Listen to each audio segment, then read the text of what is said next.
I think you all are doing great. আজকে আমি একটা ইভেন্টে যাব। অলরেডি তোমরা জানো যে আমি কোথায় যাব। আরং প্রেজেন্টস উইন্টার ওয়ান্ডারল্যান্ডে যাচ্ছি। আজকে তেজগাঁও আউটলেটে একটা উইন্টারের ফেস্টিভ হচ্ছে। শীতের রাতে যেহেতু বের হব, এই জন্য আউটফিট নিয়ে আমি অনেক কনফিউজ, দেখে বুঝতে পারতেছো। আমি একটার পর একটা ট্রায়াল দিচ্ছিলাম যে কোনটা পরবো। এই সবগুলো আউটফিটই তোমরা আমার পেজে পেয়ে যাবে, কিন্তু এখনকার দুইটা হচ্ছে এই বছরের কালেকশন আর এই ড্রেসটা হচ্ছে লাস্ট ইয়ারের কালেকশন। সো আনফরচুনেটলি তোমরা এটা পাবা না। আজকে যাচ্ছি আমি, আমার ছোট বোন আর আমার বেবি। আমরা সবাই রেডি হয়ে চলে গেলাম। রাস্তায় অনেক জ্যাম ছিল, এই জন্য যেতে আমাদের 1 ঘন্টা 20 মিনিট লেগেছে। আমি অ্যাড্রেসটা আবার ভালো করে বলে দিচ্ছি। এটা হচ্ছে তেজগাঁও গুলশান লিংক রোডের যেই আরং এর আউটলেটটা, এইটার পাশেই রয়েছে। আর এখানে এন্ট্রি ফি তোমরা অবশ্যই বাসা থেকে আরং অ্যাপটা ডাউনলোড করে নিয়ে যাবে, তাহলে তোমাদেরকে এরকম একটা সিল মেরে তোমাদেরকে এন্ট্রি করতে দিবে। আমরা যাওয়ার পরে এত ক্রাউডেড ছিল এবং এত লম্বা লাইন ছিল, কোনো রকমে যুদ্ধ করে ঢুকতে পেরেছি। বাট আমরা যাওয়ার পরপরই ওখানে সাইনবোর্ড ঝুলিয়ে দিয়েছিল, উই আর ক্লোজড। আমরা এত দূর জার্নি করে গিয়েছি, এটা দেখে আমাদের একদম মন খারাপ হয়ে গিয়েছিল এবং ওখান থেকে বলছিল যে ভেতরে একদম ফুল হয়ে গিয়েছে, যতটুকু ক্যাপাসিটি ছিল আমরা যে কোনো অ্যাক্টিভিটি করতে পারবো না, এই জন্য আমাদেরকে ঢুকতে দিচ্ছিল না। পরে আমরা অনেক রিকোয়েস্ট করে ঢুকতে পেরেছি, কিন্তু আসলেই ওভার ক্রাউডেড ছিল। কোনো জায়গায় ছিল না যেখানে কোনো অ্যাক্টিভিটিতে আমরা দেখতে পারবো বা যেতে পারবো। এই জন্য আমরা ফাঁকা জায়গা একটু দেখে বাউল গান এনজয় করতেছিলাম এবং সবাই নাচানাচি করতেছিলাম। দেন ডিসাইড করবো যে আমরা কোন দিকে যাব বা কি করব। এখন এই ফেস্টিভটার ব্যাপারে বলি, এটা হচ্ছে আরং এর একটা উদ্যোগ, ছোট ছোট উদ্যোক্তাদেরকে সাপোর্ট করা, যারা রিসাইক্লিং আপসাইক্লিং প্রোডাক্টের মাধ্যমে জিনিস বানিয়ে থাকে এবং আমাদের দেশীয় সংস্কৃতিকে ধরে রাখার একটা প্রচেষ্টা। এই ফেস্টিভ্যালে ছিল আর্ট ওয়ার্ক, রিক্সা পেইন্ট, তারপরে অনেক হ্যান্ডওয়ার্ক, হ্যান্ডক্রাফটেড প্রোডাক্ট, দেশীয় খাবার দাবার যেমন বিভিন্ন ধরনের পিঠা এবং বাউল গান। তো আমরা যেহেতু কোনো বসার জায়গা পাইনি এবং অনেক ভিড় ছিল, এই জন্য আমরা খাবার এক্সপ্লোর করতে গেলাম। ফার্স্টে নিয়েছিলাম চিকেন আর রুটি, তারপরে নিয়েছিলাম গরম গরম ধোয়া ওঠা মোমো। আর এই শীতের মধ্যে মোমো খেতে খুবই ইচ্ছে করতেছিল। মোমোর প্রাইস ছিল 130 টাকা পিস, আর চিকেনটা নিয়েছিল 170 টাকা। তার মধ্যে রুটি ছিল 10 টাকা করে।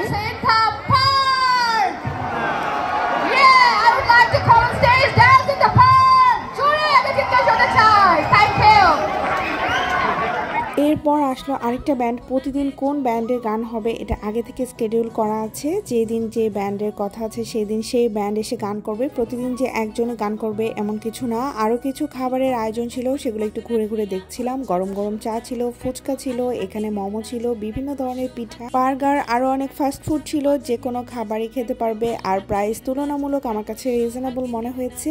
এখন বলি যে ইন্টারনেটে এটা আমরা যেরকম হাইপ দেখছি, আসলেই কি হাইপটা অর্থিত কিনা, এটাই আমার আজকের ভিডিওর মূল লক্ষ্য। সেটাই আমি তোমাদের সাথে শেয়ার করব। আমার ভিডিও দেখেই বুঝতে পারছো যে আমরা কিন্তু 8:30টার দিকে এন্টার করেও এখন পর্যন্ত কোনো অ্যাক্টিভিটি করতে পারিনি because of over crowded place. But কনসার্টটা এনজয় করেছি আর ভাইবটা অনেক ভালো লাগছিল, উইন্টার ভাইব। এখানে হচ্ছে ফ্রি হ্যান্ড মাসাজ দিচ্ছিল, বাট এই ফ্রি হ্যান্ড মাসাজ নিতে গেলে অনেক লম্বা লাইনে দাঁড়াতে হবে। আর ফ্রি হইলে তো বাঙালি আগে আগে দৌড়াই, তো বুঝতেই পারতেছো যে ফ্রি হ্যান্ড মাসাজ নিতে কি করতে হবে। এখানে ছিল অনেক বিটস, যেটা তুমি নিজে কালেক্ট করে একটা মালা বা কোনো জুয়েলারি বানাতে পারো। এখানে ছিল হ্যান্ড ব্লক, ওদের কাছ থেকে একটা সাদা টি শার্ট নিয়ে সেখানে তুমি হ্যান্ড ব্লক করতে পারো। বাট এইসব অ্যাক্টিভিটিতে অনেক বেশি সময় লাগে, এই জন্য একজনই অনেক বেশি সময় ধরে করছিল। একটা ড্যাশবোর্ড ছিল, সেখানে তুমি তোমার হ্যাপিনেস লিখে দিতে পারো। তারপরে এখানে কিছু হ্যান্ড ক্রাফটেড এবং পেইন্টেড ক্রাফটেড জিনিসপত্র ছিল। তারপর ওই যে বললাম হ্যান্ডমেড এবং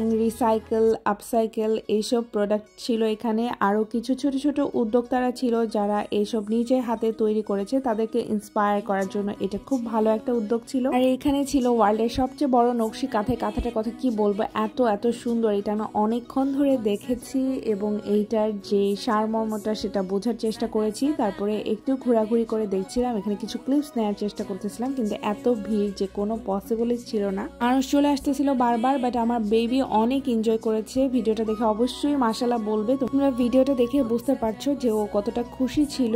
আর এখানে 360 অ্যাঙ্গেলে নকশি কাঁথার সাথে ছবি তোলা হচ্ছিল, আমরা এই সুযোগটা মিস করলাম না, আমরাও করে ফেললাম। আর এটা ছিল টোটালি ফ্রি। আরো কিছু অ্যাক্টিভিটিস ছিল, এখানে অনেক কার্টুনিস্ট ছিল, তুমি সামনে বসে থাকলে তোমার পোর্ট্রেটটা তারা ড্র করে দিবে। এইখানে তুমি রং তুলি দিয়ে তোমার ইচ্ছে মতো যা খুশি তাই আর্ট করতে পারবা, পেইন্ট করতে পারবা। এরকম টাইপের এরকম ছোট ছোট করে বুথ করা ছিল। তখন বাজে রাত 10:30 এবং এই সময় যে আমরা অ্যাক্টিভিটি গুলো একটু এক্সপ্লোর করতে পেরেছি, তখন একটু ফাঁকা হয়েছিল। তাহলে একটু চিন্তা করে সেভাবে করে যেতে হবে, কারণ আগে গেলে কিন্তু তোমরা সেই অ্যাক্টিভিটি গুলো ফাঁকা পাবা না। আরেকটা ফান অ্যাক্টিভিটি ছিল, যেটা হচ্ছে যে কোনো পটারি বা যে কোনো হাড়ি অথবা টেম্পো যে কোনো কিছুতে তুমি রিক্সা পেইন্ট করতে পারো, অথবা তোমার নিজের ইচ্ছা মতো পেইন্ট করতে পারো। তো এগুলো হচ্ছে অনেক টাইম কনজিউমিং জিনিস, সবাই একজন বসলে এত তাড়াতাড়ি পেইন্ট করা হয় না, অনেক সময় লাগে পেইন্টিং করতে। এবং পেইন্টিং একটা মনের ব্যাপার, মনের থেরাপির ব্যাপার। তোমার অনেক সময় ধরে করলেই জিনিসটা ভালো লাগবে, অবশ্যই তাড়াহুড়া করলে ভালো লাগবে না। এখানে যারাই ছিল তারা অনেকক্ষণ ধরে করছিল।